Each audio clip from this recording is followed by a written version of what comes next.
7h45, l'interview vérité d'Europe 1. Thomas Soto, vous recevez ce matin la ministre de l'Éducation nationale, Najat Vallaud-Belkacem. Jusqu'à 10% des élèves seraient aujourd'hui victimes de harcèlement dans les écoles parce qu'ils sont trop bons, trop petits, trop grands, trop roux, trop gros.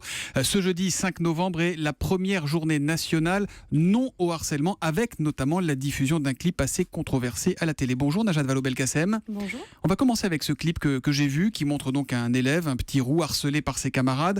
Franchement, je l'ai trouvé bien fait, mais des syndicats de profs sont choqués. Ils parlent d'un acte de mépris pour les enseignants. Sincèrement, Najat Vallaud-Belkacem, quand vous entendez ça, vous les comprenez ou ça vous exaspère, ça vous désespère ? Écoutez, j'allais dire, l'avantage de toute polémique, même si on s'en passerait bien, c'est qu'elle fait parler du sujet. Et donc, si cette polémique a servi à faire connaître le 30-20, dont je rappelle que c'est le numéro vert pour tous les parents que ça concerne, qu'il faut appeler en cas de harcèlement, le 30-20. Donc, si cette polémique a contribué à le faire connaître, tant mieux.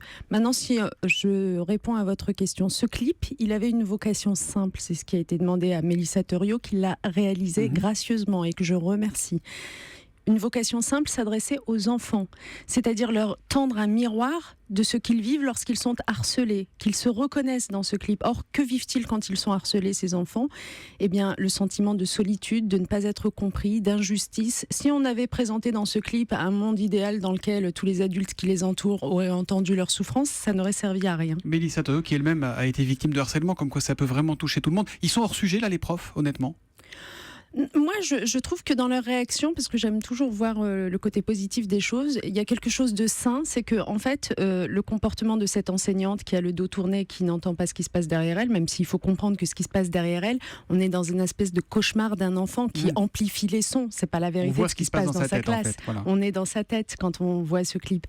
Mais bon, bref, que les enseignants se disent en voyant cette professeure dos tourné à sa classe, ah tiens, il aurait fallu qu'elle réagisse autrement et mieux. C'est sain parce que ça veut dire que eux-mêmes, finalement, ce clip les aura suffisamment interpellés pour que demain, ils interrogent leur professionnalité. Et puis, nous sommes là, nous, le ministère, pour mettre à leur disposition des formations, des outils pédagogiques pour les aider à mieux réagir. Mais avec quels moyens ? Parce qu'il y a ce numéro, effectivement, qui simplifie, mais qui est en fait une simplification de ce qui existait déjà. Il y a ce clip, mais au-delà de ça, quels moyens ? Il n'y a pas de moyens supplémentaires pour lutter contre le harcèlement financier ? Mais non, mais attendez, d'abord, vraiment, cette journée nationale de lutte contre le harcèlement, vous voyez bien qu'elle mobilise quand même beaucoup de gens toute la journée aujourd'hui. Nous avons veillé au ministère à ce qu'elle ne nous coûte rien en nous appuyant sur des partenaires privés. À nouveau, je les remercie, des gens qui ont fait du travail gracieusement. Oui, mais c'est pas l'affaire d'un jour, Walt le harcèlement. Disney qui diffuse ça au cinéma, SFR Numéricable qui nous finance le numéro vert à Catchy. Je comprends que vous citiez les partenaires, c'est important. Parce que c'est une façon de dire que toute la société est mobilisée, ce qui permet à l'État, les pouvoirs publics, le ministère, de garder son argent public pour financer des associations de lutte contre le harcèlement qui, elles, interviennent dans les salles de classe. Mais maintenant, je voudrais vous dire une chose, la façon de lutter contre le harcèlement, c'est pas de déverser de l'argent, c'est de mettre à disposition des enseignants des vraies formations. Nous allons former 300 000 enseignants d'ici 1 an. Nous mettons d'ores et déjà... Ils sont d'accord pour être formés parce que sur la réforme des collèges, ils ne veulent pas être formés, semble-t-il. Non, je vous en prie. Non, ne caricaturons pas non plus les enseignants. C'est le SNALC, un syndicat d'enseignants qui dit ça. Non, les enseignants, je peux vous dire, sont demandeurs de savoir réagir, d'avoir des outils que nous avons construits pour eux, qui sont disponibles sur le site nonharcèlement.fr. Des outils qui sont quoi ? Des outils de repérage, des grilles indicatives de signaux faibles pour savoir faire la différence entre la chamaillerie et puis le vrai harcèlement.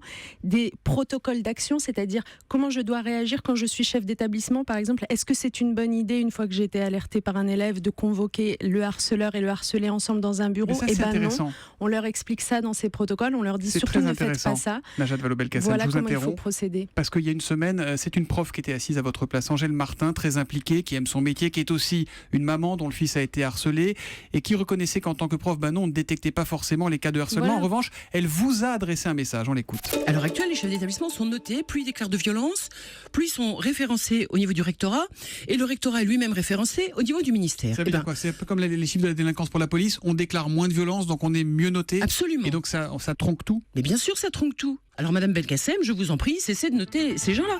Qu'est-ce que vous lui répondez, Najat Vallaud-Belkacem ? Je lui réponds qu'il s'agisse du harcèlement, qu'il s'agisse par exemple des atteintes à la laïcité dont on a beaucoup parlé ces derniers temps, qu'il s'agisse de n'importe quel incident qui se déroule dans un établissement scolaire, depuis que je suis ministre de l'Éducation nationale, mon message a été de la plus grande fermeté. Je veux que les choses remontent. Je ne veux pas qu'on cache les choses sous le tapis. Il y a de la triche aujourd'hui, il y a des choses sous le tapis aujourd'hui. Non, mais peut-être que par le passé, par crainte de donner une mauvaise réputation à un établissement, on pouvait avoir des équipes pédagogiques qui ne faisaient pas suffisamment remonter au rectorat, puis donc au ministère, etc. Ça a pu exister par le passé, mais aujourd'hui, je peux vous dire que mon message et le message du ministère est extrêmement clair. Nous avons d'ailleurs revu tous nos dispositifs de remontée d'informations pour que rien ne nous échappe. Et c'est important, il ne s'agit pas de contrôler, il s'agit de faire en sorte que les situations soient réglées, de ne pas les laisser pourrir. Et en matière de harcèlement, par exemple, comprenez bien qu'on ne règle pas la situation en se contentant, par exemple, d'exclure le harceleur une fois qu'il a été identifié. Il faut un travail pédagogique.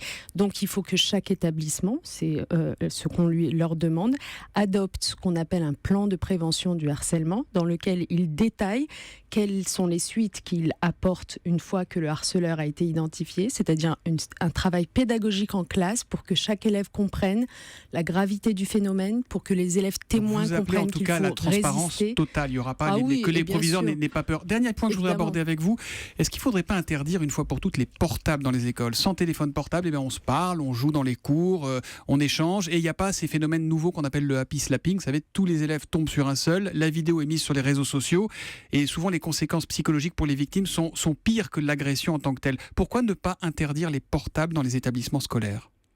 Mais en fait, est-ce que c'est une piste ? Oui, enfin, les portables sont interdits. En cours, évidemment, vous ne pouvez pas sortir votre téléphone portable. Mais dans les faits, les téléphones portables sont souvent sur les tables. Les règlements intérieurs... Ah non, généralement c'est interdit. Mais les règlements intérieurs précisent en effet à quel point c'est interdit. Il y a des établissements dans lesquels on ne les accepte même pas dans les cours de récré. Il y a des établissements dans lesquels on ne les accepte même pas dans la cour de récré. Il faut sans doute aller en effet vers une plus grande fermeté à cet égard. Même si je redis ici que le plus important pour l'éducation nationale, ce doit être aussi d'apprendre aux élèves à se servir de ces outils, parce que l'école ne peut pas vivre en mode avion, déconnecté de cette réalité numérique qui est celle de toute façon des élèves. Et il vaut mieux leur apprendre à se servir de cela, à protéger leurs données personnelles, à ne pas l'utiliser pour du cyberharcèlement, etc., plutôt que de se dire on vit dans un monde sans portable. Merci Najat Vallaud-Belkacem. On ne répétera jamais assez l'importance de la parole pour lutter contre le harcèlement. Pour reprendre le slogan de votre campagne, le harcèlement, si on n'en parle pas, ça ne s'arrête pas. On rappelle donc ce numéro simple, le 3020, pardon, pour signaler les cas de harcèlement qui fonctionnent de 9h à 18h du lundi au vendredi. Vous sauriez, parce que la dernière fois que vous êtes venu, c'est vous qui ne vous en souveniez plus, et là c'est moi. Donc c'est le 3020. Sinon il y a le site non-au-harcèlement.education.gouv.fr. Merci, bonne journée. Et puis je précise que cet après-midi, Marion Ruggieri reviendra sur le harcèlement scolaire dans son émission Il n'y en a pas deux comme elle, de 15h à 16h sur Europe 1. Il est 7h53. Et on passe à Dany Cohn-Bendit. Dany, le harcèlement, c'est exactement le sujet dont vous avez parlé hier matin. Oui, et moi je veux dire une chose, c'est que le harcèlement collectif est la chose la plus dure, parce qu'il y a un harceleur, c'est possible, mais je connais des tas de cas d'harcèlement collectif, et c'est extrêmement difficile pour l'enseignant, parce qu'il a un quart de la classe qui harcèle une personne, un enfant. Et là, je veux dire, pour sortir de cette dynamique, c'est très très difficile. Je peux répondre ? Allez, je vous en prie. Non, parce que vous me permettez de dire une chose, c'est que la campagne d'aujourd'hui, le clip qu'on diffuse, elle a aussi vocation à dire aux enfants témoins qui se font complices, qui applaudissent ou tout simplement qui ne savent pas comment réagir et qui d'ailleurs culpabilisent. Elle a vocation à leur dire à ces enfants témoins, vous pouvez agir. Vraiment, sentez-vous concernés, parce qu'il suffit d'aller en parler à un adulte, par exemple, pour rompre le cercle infernal du silence. Donc les enfants témoins ont un rôle à jouer, et c'est ça qu'ils doivent apprendre à l'école aussi. L'occasion d'ailleurs de rappeler que dans le nouvel enseignement moral et civique qui est entré en vigueur en cette rentrée, eh bien, le harcèlement est abordé systématiquement dans toutes les classes. Merci, cette fois on vous libère pour de bon, Najat Vallaud-Belkacem.